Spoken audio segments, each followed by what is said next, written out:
시집살이라는 것이 없어진 세대라고들 합니다. 하지만 오랜 세월 동안 익숙해진 것들이 쉽게 변하지 않듯이 어르신들 중에서는 아직 며느리를 쉽게 보시는 분들이 많지요. 다만 그러한 가치관을 입 밖으로 내뱉으면 자신의 품위가 떨어지기에 아닌 척 하고 있을 뿐입니다. 저는 정말 쿨하고 좋은 시부모님을 만난 줄 알았습니다. 남편과 결혼 준비를 하면서 예물 예단 간섭이 거의 없으셨고 상견례에서도 그저 저희만 잘 살면 바랄 게 없다고 하셨던 분들이거든요. 그런 시부모님께 저도 잘하고 싶었습니다. 그래서 식전이지만 시부모님이랑 식사도 자주 했고 연락도 자주 드렸습니다. 제 성격이 워낙 외향적이기도 했고 새로운 가족이 생긴 것이 너무나 행복해서 더 잘해드리고 싶었습니다. 제가 학벌이 좋아 좋은 대학을 나와 괜찮은 기업에 입사했지만 마음에 들지 않아 퇴사를 하고 2년 정도 재취업 준비 기간을 거쳐 전문 자격증을 따고 공공기관에 들어갔습니다. 쉬는 동안 벌어둔 돈을 다 까먹었었고 재취업한 지 2년도 채 되지 않았기에 모아둔 돈이 거의 없었어요. 친정에서도 사정이 있어 제가 결혼할 때 많이 보태주지 못하신다고 하셨기에 저는 딱 3천만 원 들고 와 결혼했습니다. 반면 남편은 저보다는 학벌도 직업도 별로였지만 시댁에서 집을 해주신다고 했어요. 경기도에 3억 정도 되는 아파트를 매매해서 남편 명의로 돌려주셨습니다. 정말 감사하게 받았고 인사 충분히 드렸습니다. 저희 친정에서도 고맙다고 전화를 따로 드리고 100만 원 정도 되는 고급 선물도 따로 해서 드렸으니까요. 집을 해주신 시아버지께서는 니들끼리 잘만 살면 됐다. 또 필요한 것 있으면 언제든지 얘기하노라. 라고 해주셔서 코끝이 찡할 정도로 큰 감동을 받았고 이런 시부모님이라면 저도 딸 같은 며느리가 될 수 있겠다는 자신이 들었습니다. 그렇게 시댁은 한 달에 한 번 정도 방문해서 식사하며 지냈고 그러면서 아이도 하나 낳아 키우며 직장 생활도 열심히 하는 워킹맘으로 살아가고 있었습니다. 그러던 와중 남편이 지방으로 발령이 나면서 평일에는 혼자 큰 집에서 아이를 키우며 살게 되었죠. 남편의 발령으로 인한 부재가 아마도 모든 문제의 발단이 된 것이 아닐까 싶습니다. 시아버지가 어느 날 저보고 이사를 가는 것이 좋지 않겠냐 넌지시 물으시더군요. 이사요? 전 생각해 본 적이 없는데 왜 그러세요? 아이 내년에 초등학교 들어가야 하는데 같은 유치원 친구들이 많은 학교로 가는 게 아이 적응하기 좋거든요. 그래, 물론 아이 생각하면 옮기지 않는 게 좋긴 하지만 지금 그 큰 집에 너랑 아이 단둘이서 사는데 너무 허전하진 않니? 지금 30평대인데 20평대로 줄이는 게 나을 것 같기도 하구나. 아, 조금 더 평수를 줄여서요? 글쎄요. 같은 아파트 단지에 소형 평수가 있긴 한데 아이 아빠가 3년 정도 후에 돌아올 수도 있다고 하더라고요. 그때 돼서 다시 30평대 구하려면 집값도 그렇고 오히려 더 손해이지 않을까요? 시아버지는 저랑 아이 단둘이 30평대에 사는 게 별로라고 생각하셨는지 작은 평수로 이사가라고 하셨습니다. 남편이 아이의 지방에 터를 잡은 것도 아닌데 몇 년 뒤에 다시 합칠 수도 있는 것인데 굳이 이사를 하는 게 저는 굉장히 비효율적이라고 생각했어요. 게다가 주말에 남편이 올라오고 또 아이 친구들도 가끔 초대하는데 30평 딱 좋거든요. 그리고 둘이 30평대에 사나 20평대에 사나 큰 차이가 없다고 생각했습니다. 그래서 아버님께 제 생각을 말씀드리니 아버님이 굉장히 언짢아 하시더라고요. 그러고 보니 저도 처음으로 제 의견을 어필한 것 같습니다. 그전에는 거의 내내 거리며 시부모님이 원하시는 대로 맞춰드렸거든요. 하지만 이사는 아이 문제도 걸려있기에 아이 엄마로서 저도 제 소신을 굽히고 싶지 않았습니다. 아버님은 제 말이 끝나자마자 얼굴이 벌겋게 달아오르더니 찬물을 들이키시더군요. 그러더니 내가 아무리 생각해도 말이야. 나 같으면 마음에 없는 소리라도 아버님 집 내놓고 작은 데로 갈게요 라고 하겠다. 라고 하시더군요. 그 옆에서 시어머니가 크게 당황하시며 아버님을 말리셨고요. 여보, 내가 얘기하지 말랬잖아. 애들 잘 지내면 됐지 뭘. 아니, 그래도 며느리란 사람이 시부모 마음 헤아릴 줄도 알아야지. 너무하잖아. 아버님은 평소에 시어머니 앞에서 저에 대한 불만을 토로하셨던 듯 보였습니다.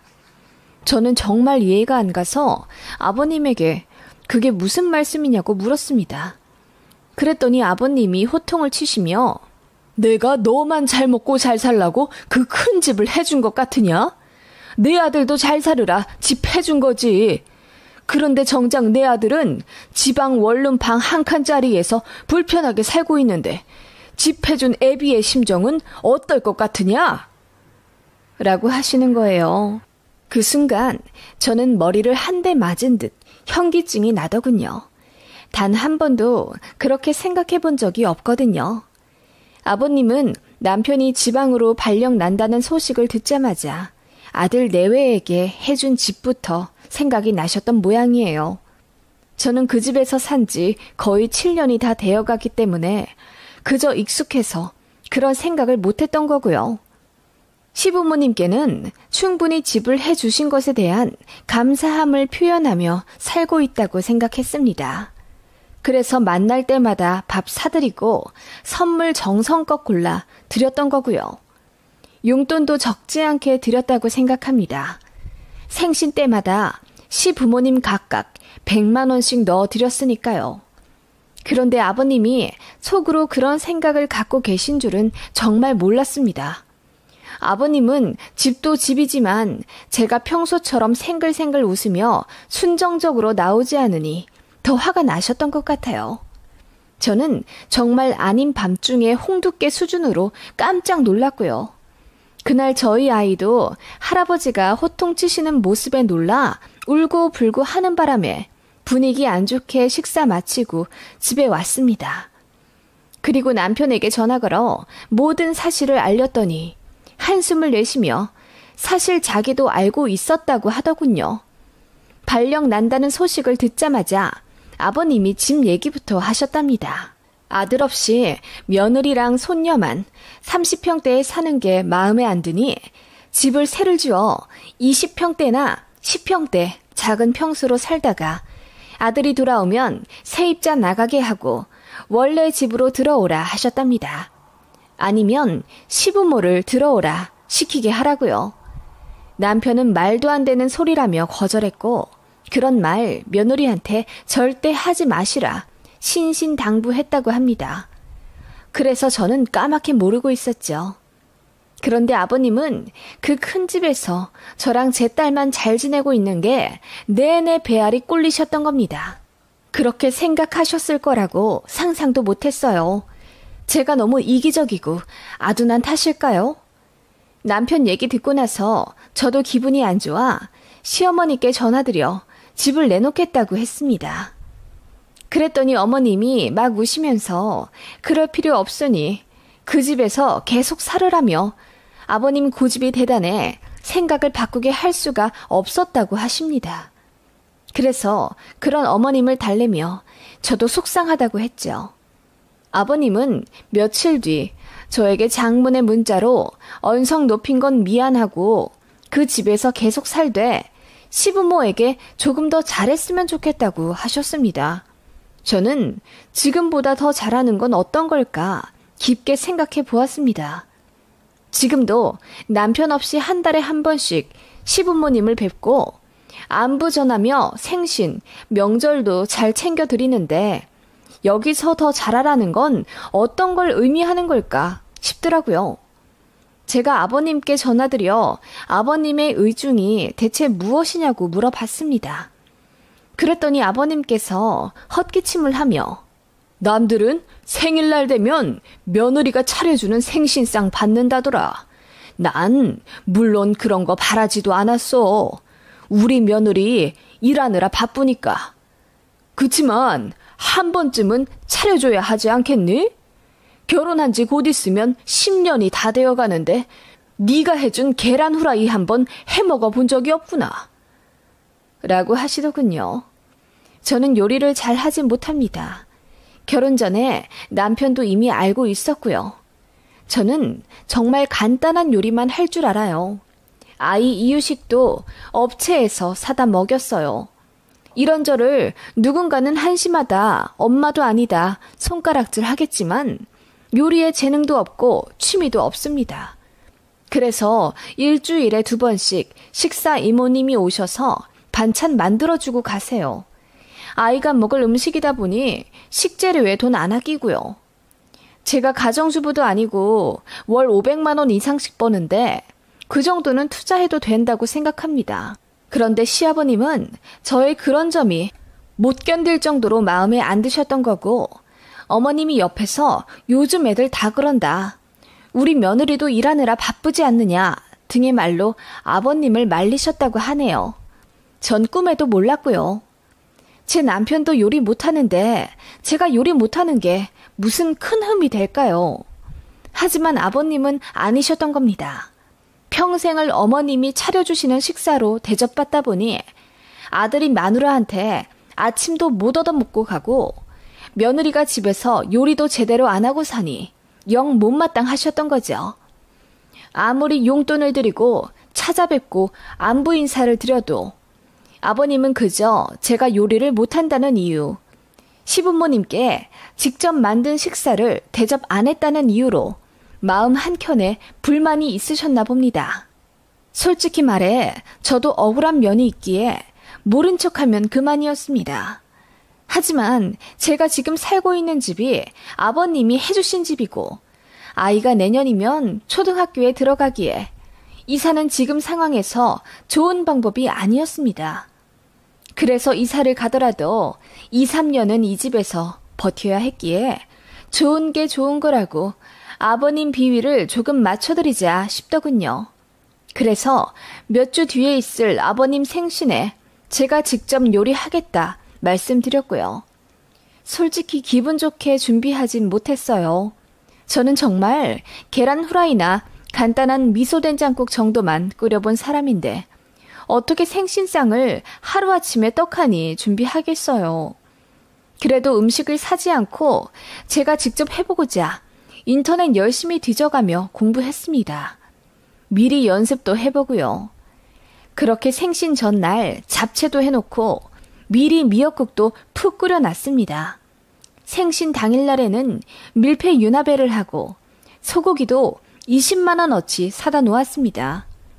나물 같은 것도 괜히 샀다가 한 소리 들을지도 모르니 그냥 제가 했어요.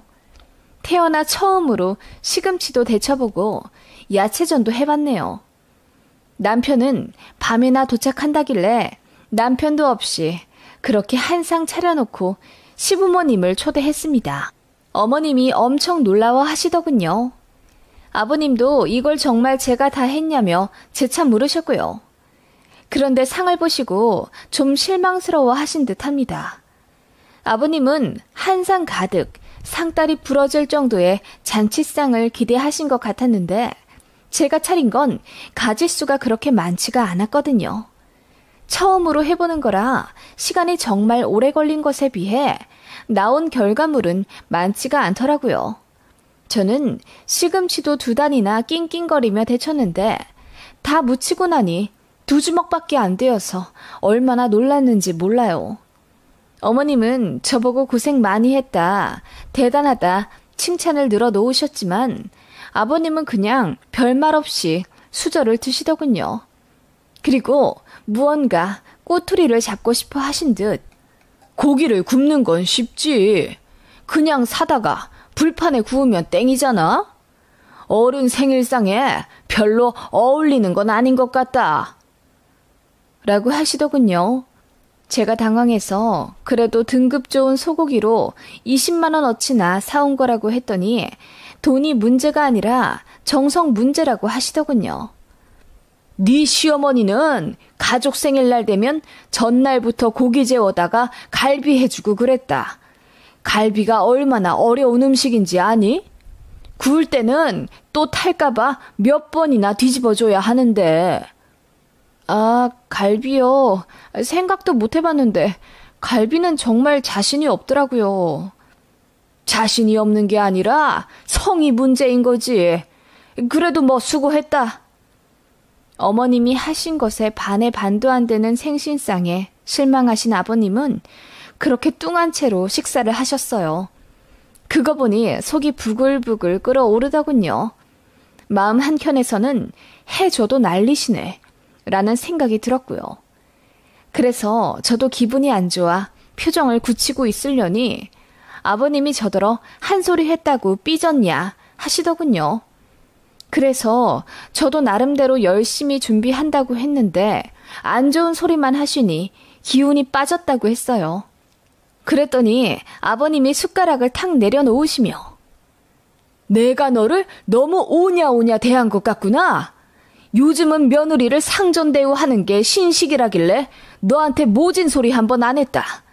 집 해주고 생일상 한 번 못 받아봤지만 꾹 참았어. 라고 하시더군요. 그 순간 분위기가 안 좋아질 것 같았는지 어머님이 바로 아이를 데리고 방에 들어가시더군요. 저도 화가 나서 시아버지에게 아버님, 제가 그동안 며느리돌이 못한 게 뭔데요? 요즘 세상에 아무리 근처에 산다고 한 달에 한 번 이상 시댁, 그것도 남편 없이 애 들쳐매고 혼자 찾아가는 며느리가 어딨다고 그러세요.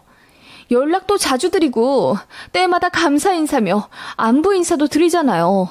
일하면서도요. 라고 따지니 아버님이 제 이런 모습에 너무 놀라셨는지 이까지 덜덜 떠시더군요. 아버님, 제가 요리를 못하는 건 맞지만 그렇다고 해서 제가 수준 이하의 아내, 엄마, 며느리는 아니라고 생각해요. 제일 열심히 하고 있고 가족에게 잘한다고 생각했어요. 그런데도 마음에 안 드시는 거면 그건 아버님 욕심 아닐까요? 그랬더니 시아버지가 할 말이 없는지 그저 씩씩대기만 하시더군요. 그러더니 마침내 입을 여시고는 잔소리 한 번 안 하고 오냐오냐 해줬더니 시아버지 무서운 줄 모르는구나. 집에 돈 하나 안 보탠 주제에 너 이따위로 굴 거면 내가 해준 집에서 당장 나가라! 라고 하시더군요. 저는 그 말에 너무나도 화가 났고 시아버지께 정이 바로 떨어지더라고요. 그래서 알겠다고 하고 2주 안에 짐 다 뺄 테니 알아서 부동산 내놓으시던지 맘대로 하시라 했습니다. 그러자 시아버지가 저에게 손가락질을 하며 네 자식 생각은 안 하더냐. 이럴 때는 그냥 아버님 죄송합니다 하면 되는 것이다. 나가랜다고 홀랑 또 나갈 생각을 해? 라고 하시더군요. 아버님은 자식 생각 안 하세요? 아버님이 이렇게 나오시면 아들 가정은 평탄할 거라 생각하시나 보죠? 저 그냥 이혼하려고요.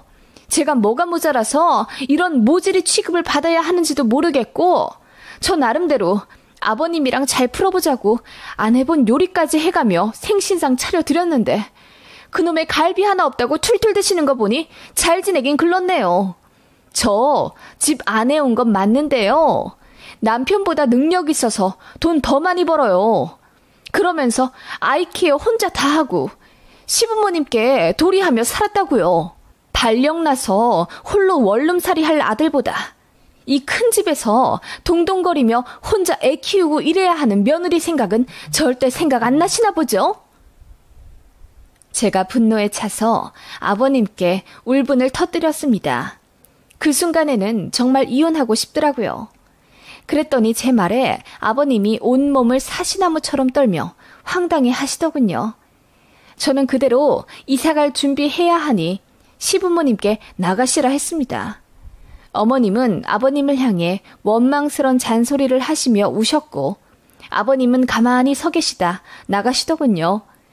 그날 밤 남편이 집에 와서 제 얘기 듣고 미안하다 빌다시피 사과를 했고 저는 그동안 한다고 했는데 이제 더는 시부모님이랑 전처럼 못 지낼 것 같다고 이런 제가 싫으면 이혼하자고 했습니다.